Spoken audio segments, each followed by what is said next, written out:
So the Bible tells you if they speak not to this, to law, and to the testimony, there's no light in them. So the prophet Amos was speaking to the end days generation of God's wrath, because you were called to be grafted into the commonwealth of Israel.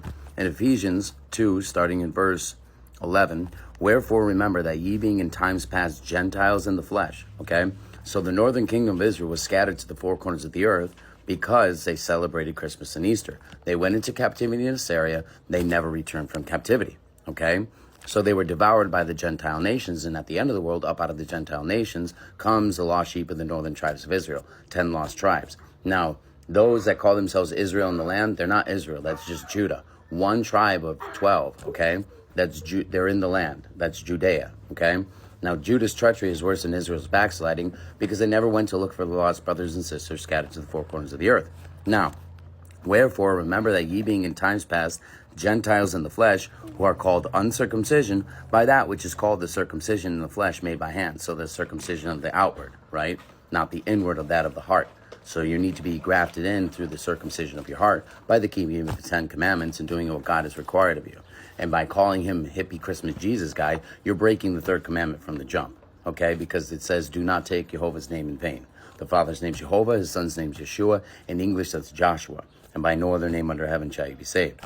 So moving forward, it says that at that time you were without Messiah, being aliens from the commonwealth of Israel. So there's 12 gates, 12 tribes. You have to be grafted into the commonwealth of Israel to get into the kingdom, okay? And strangers from the covenants, marriage covenants of promise, having no hope and without God in the world. But now, in Messiah Yeshua, ye who were sometimes far off are made nigh by the blood of Messiah. For he is our peace, who hath made both one, and broken down the middle wall of partition between us, having abolished in the flesh the enmity, even the law of commandments contained in ordinances, for to make himself of twain one new man, so making peace. Not peace, peace when there is no peace, but blessed are the peacemakers who come bringing the glad tidings of the gospel of peace, which is keeping of the 10 commandments. See, because we're not under sacrificial law anymore, that's been done away with. This is why the New Testament is actually referred to as the New Covenant or refreshed covenant, okay? So we magnify the law, the royal law, Isaiah 42:21. Jehovah is well pleased for his righteous sake. He's going to magnify the law and make it honorable. Now, what law is that? Let's go over to James 2:8. 2 James 2, verse 8. If ye fulfill the royal law according to Scripture, so according to the Scriptures, thou shalt love thy neighbor as thyself, ye do well. But if ye have respects to persons, ye commit sin and are convinced the law is transgressors. Okay? I'm going to keep reading here. For whosoever shall keep the whole law, yet offend at one point, he is guilty of all. So now how do you know he's talking about the 10 commandments? Because if you break one, you break them all. That's what it's saying.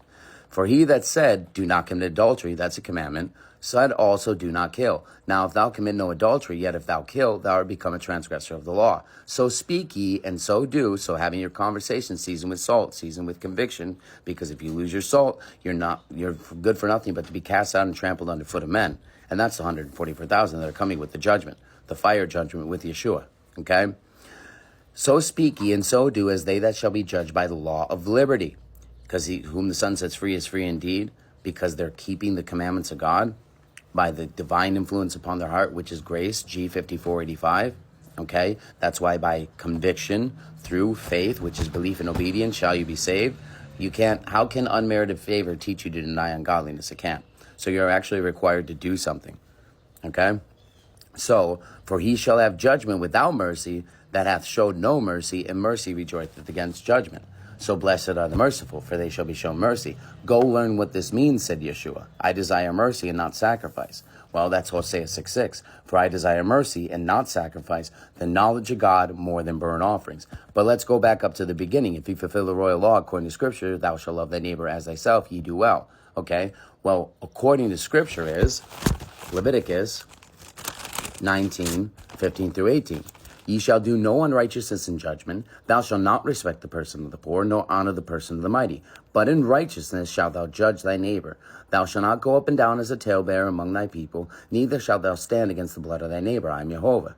Thou shalt not hate thy brother in thine heart. Thou shalt in any wise rebuke thy neighbor, and not suffer a sin upon him. Thou shalt not avenge, nor bear any grudge against the children of thy people, but thou shalt love thy neighbor as thyself. I am Jehovah. So that's how you love your neighbor as yourself. to rebuke, correct, exhort with all long-suffering and doctrine. But that's what the church isn't doing. In fact, there's 50,000 different denominations of this hippie Christmas Jesus church, and it tells you right in scriptures to mark those who cause divisions contrary to the doctrine in which you have learned, right? So Amos prophesied, because Yeshua, he brought light to the dark sayings of the Old Testament. And again, just like I told you, like Hosea was a prophet, was he not? So he says, go learn what this means. And again, if they speak not to this, to the law, and to the testimony, there is no light in them, all right?